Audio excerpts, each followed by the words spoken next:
El coeficiente de restitución entre dos bolas de billar A y B de 2.37 pulgadas de diámetro es igual a 0.9. La bola A se mueve en la dirección indicada con una velocidad de 3 pies sobre segundo cuando golpea a la bola B, que está en reposo. Si se sabe que después del impacto B se mueve en la dirección X, determine A, el ángulo θ, B, la velocidad de la bola B después del impacto. La gráfica dada en el problema no muestra el instante del choque, donde se puede graficar los ejes N y T. Entonces hay que deducir.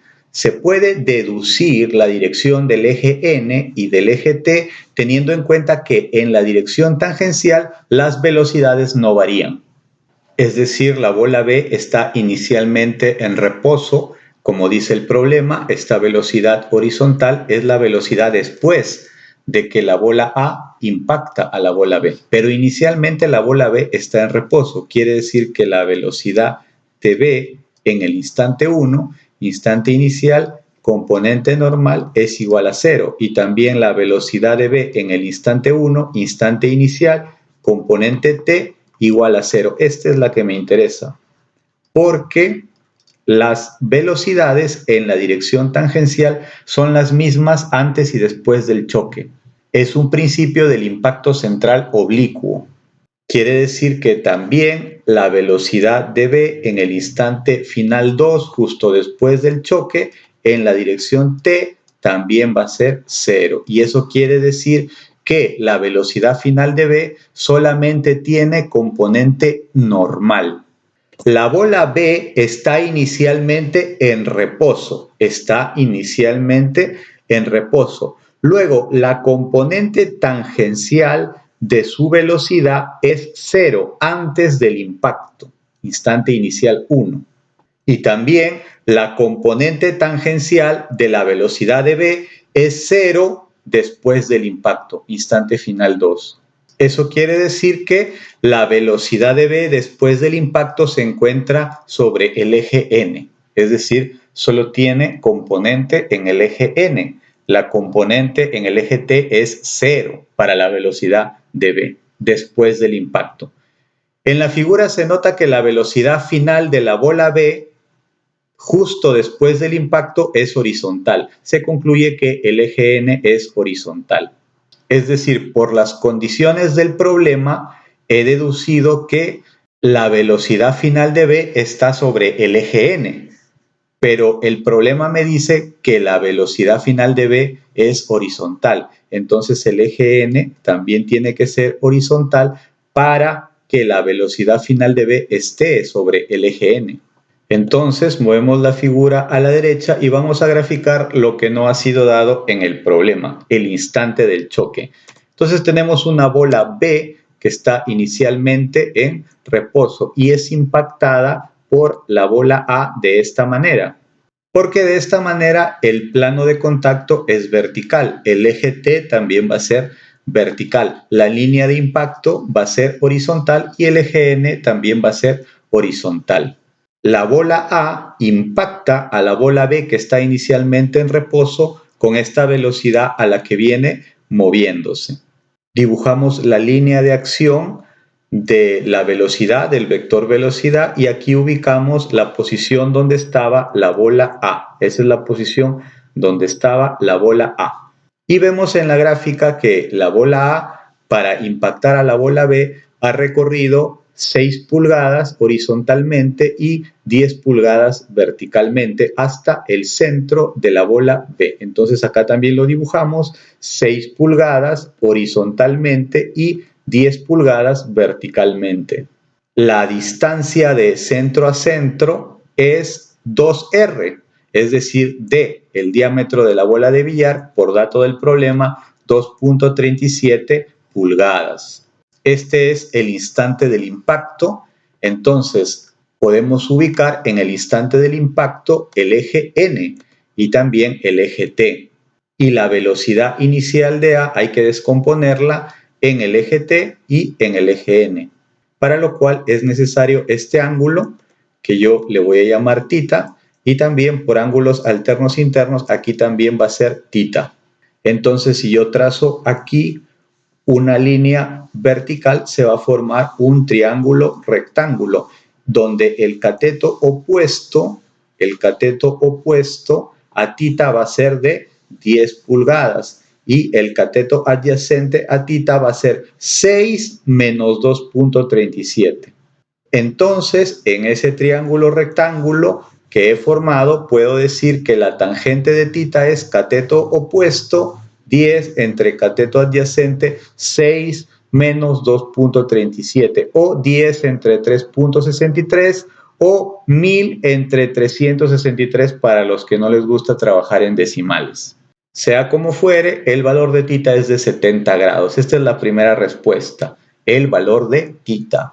Y de aquí puedo sacar que el seno de θ es 0.94 y el coseno de θ es 0.3412. Vemos efectivamente que se trata de un impacto central oblicuo, como habíamos asumido.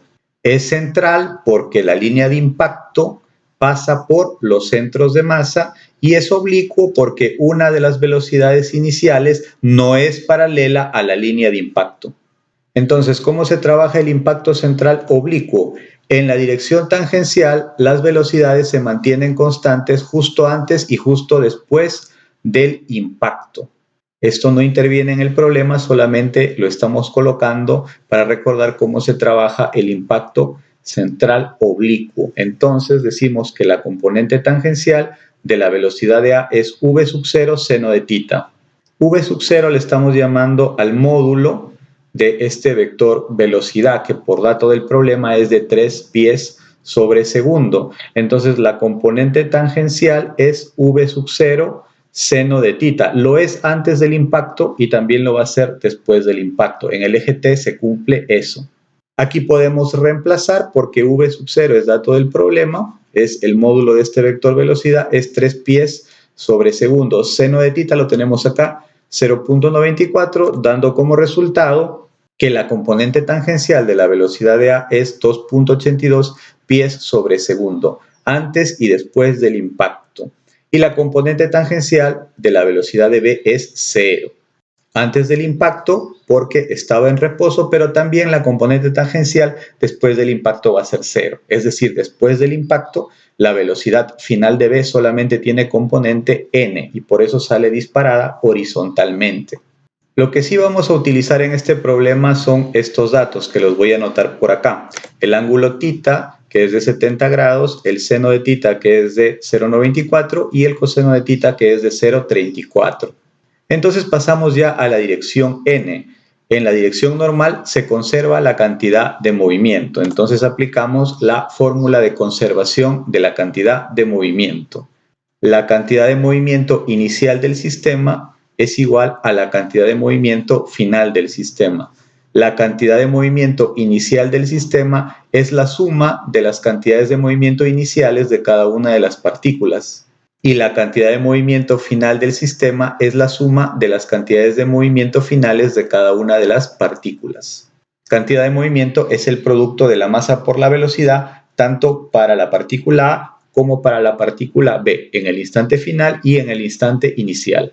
Este dato es la velocidad inicial de B, la componente normal, sabemos que es 0. Entonces este producto también va a ser 0. Luego reemplazamos masa de A igual a masa de B, las bolas son idénticas, igual a m. Y la componente normal de la velocidad inicial de A es v sub 0 coseno de θ. V sub 0 le estamos llamando a este módulo, entonces la componente normal será esta componente, v sub 0 coseno de θ.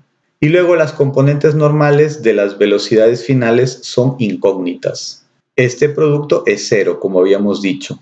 Entonces simplificamos m y me queda que la suma de las componentes normales de las velocidades finales es v sub 0 coseno de θ, de donde se puede reemplazar v sub 0 es 3, dato del problema, coseno de θ lo tengo por acá, 0.3412. Entonces la suma de las componentes normales de las velocidades finales es este producto, 1.0236. En la dirección normal también se aplica la ecuación del coeficiente de restitución. Esta ecuación del coeficiente de restitución es igual a la velocidad relativa justo después del impacto entre la velocidad relativa justo antes del impacto. Entonces, en el numerador hemos colocado la velocidad relativa como la velocidad de B menos la velocidad de A. En el denominador tiene que invertirse ese orden. En el denominador debe ser velocidad de A menos velocidad de B. En el numerador van las velocidades finales, en el denominador van las velocidades iniciales. Y tanto en el numerador como en el denominador van las componentes normales de la velocidad. Entonces reemplazamos coeficiente de restitución es componente normal de la velocidad inicial de A, v sub 0 coseno de tita. Ya hemos dicho que aquí esto es v sub 0, este módulo, y entonces la componente normal, su módulo será v sub 0 coseno de tita. Y la componente normal de la velocidad inicial de B será 0. Entonces reemplazamos coeficiente de restitución 0.9, las incógnitas son las velocidades finales que están en el numerador.